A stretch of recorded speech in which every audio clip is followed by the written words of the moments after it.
नमस्कार दर्शक बंधु मु जीवन स्वागत करुच्ची मोर आज आउ गए नुआ भिडियो तो दर्शक बंधु आज आम भिडियो कथा हाँ आपण जो राशन कार्ड अच्छी तो से राशन कार्ड कौन सब नियम चेंज हो कौन कारण आप राशन कार्ड जहाँ भी कटार थी तो कौन कौन जिन सब आप राशन कार्ड कटिज एवं नुआ नियम आपंकर कौन सब जेनेट हो तो से सब विषय आम भिडियो आम जाना तापर जदि आप भिडियो नुआ अच्छा तो भिडियो को लाइक करी चैनल टी को सब्सक्राइब करने जमा भी भूलु। तो दर्शक बंधु आप जानते कि आगर जो आप राशन कार्ड थिला तो सेटा आप आगर सब कौन कौन सब नियम था सेटा तो अलरेडी आप सब जानते कि बर्तमान सरकार नुआ नियम आसी जोटा कि जदि आप से सब नियम अधिका थी से सब नियम जदि आप वंचित होते ताहले आपणकर राशन कार्ड आपने कटि जाई पारे। ठीक अच्छे तो चलो तो जाना तो से सब राशन कार्ड कौन सब नियम रही कौन कौन कारण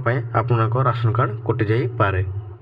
देखो ये जहाँ लिखाई से आपको पढ़ी जन दूसरी आप भल भाव जानतु जदि आपणकर नुआ राशन कार्ड तैयारी करने को चिंता कर पूर्वर आपण पाखरे राशन कार्ड अच्छी तेबे सरकार 1 एप्रिल 2026 रु अधिक कठोर नियम लागू करने को निष्पत्ति नहीं। यही नियम गुड़िकर लक्ष्य होची राशन कार्ड तालिकारु अयोग्य व्यक्ति को बाद देवा एवं प्रकृत में योग्य हिताधिकारी पाखरे लाभ पहुँचाइबा। तेणु केंद्र एवं राज्य सरकार राशन कार्ड व्यवस्था रे स्वच्छता आने 2026 नूतन नियम जारी कर सरकार स्पष्ट भाव में कहते राशन कार्ड तालिकाभुक्त प्रत्येक परिवार सदस्य को KYC बाध्यतामूलक। यार अर्थ होदि 28 फेब्रुआरी 2026 सुधा KYC पूरण न हुए तेबे 1 मार्च राशन बंद हो पारे। ठीक अच्छे तो आपको मैं ये कहर माने कि जदि आपते राशन कार्ड KYC करना एवं 28 फेब्रुआरी जहाँ लास्ट डेट रही 28 फेब्रुआरी 2026 सुधा आप KYC पूर्ण न कर 1 मार्च रु आपणकर राशन बंद हो। देखो पढ़ा एपाई आप निकटस्थ राशन दुकान को जाई आपणकर टिप चिन्ह बा बायोमेट्रिक द्वारा प्रदान करी किंबा मेरा राशन आप व्यवहार करी आपणक KYC पूर्ण करि पारिबे। KYC कौन कार्यालय को जीवार आवश्यकता नहीं। नूतन राशन कार्ड पर केवल ऑनलाइन आवेदन ग्रहण कर आधार कार्ड आय प्रमाणपत्र विद्युत बिल किंबा बासस्थान प्रमाणपत्र भली डॉक्यूमेंट आवश्यक हो।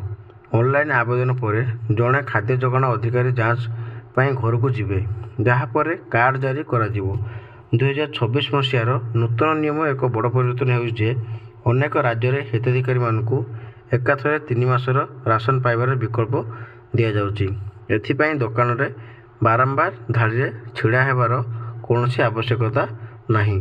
एवं आसत जाना आप सरकार जो नियम रही तो से नियम आपणकर राशन कटिज कि देखो तो प्रथम लिखाई सरकारी नियम अनुसार जदि आपण परिवार कौन सदस्य आयकर बा इनकम टैक्स देउथा तेबे आपणकर राशन कार्ड बातिल हो।